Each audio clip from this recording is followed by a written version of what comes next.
চলতি বছরের শুরুতে পাকিস্তানের বেলুচিস্তানে হামলা চালায় ইরান। সন্ত্রাসী আস্তানা লক্ষ্য করে হামলা চালানোর দাবি করে তেহরান। ওই ঘটনার পর দুই দেশের মধ্যে উত্তেজনা শুরু হয়। কূটনৈতিক সম্পর্ক ছিন্নেরও হুঁশিয়ারি আসে দুই পক্ষ থেকে। তবে সম্প্রতি ভারত পাকিস্তান দ্বন্দ্বের সময় দুই পক্ষের মধ্যে সমঝোতার বিষয়ে এগিয়ে আসে ইরান। এবার তেহরান সফরে গিয়ে নতুন সূচনার ইঙ্গিত দিয়েছেন পাকিস্তানের প্রধানমন্ত্রী শাহবাজ শরীফ। তেহরান সফরে গিয়ে প্রথমে দেশটির প্রেসিডেন্টের সঙ্গে সাক্ষাৎ করেন শাহবাজ। বৈঠক শেষে এক যৌথ সংবাদ সম্মেলনে শরীফ জানান, ইরানের শান্তিপূর্ণ পারমাণবিক কর্মসূচিতে পূর্ণ সমর্থন দেবে পাকিস্তান। এছাড়া ইরান পাকিস্তান সীমান্তে সন্ত্রাসবাদ রুখতে যৌথ পদক্ষেপেরও আহ্বান জানান তিনি।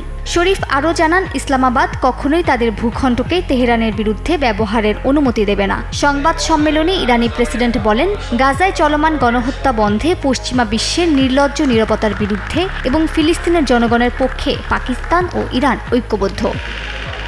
এরপর ইরানের সর্বোচ্চ নেতা আয়াতুল্লাহ খামেনির সঙ্গে বৈঠক করেন পাকিস্তানের প্রধানমন্ত্রী। বলেন, পাকিস্তান মুসলিম বিশ্বের মধ্যে ইসরায়েল বিরোধী অবস্থানে অবিচল থেকেছে।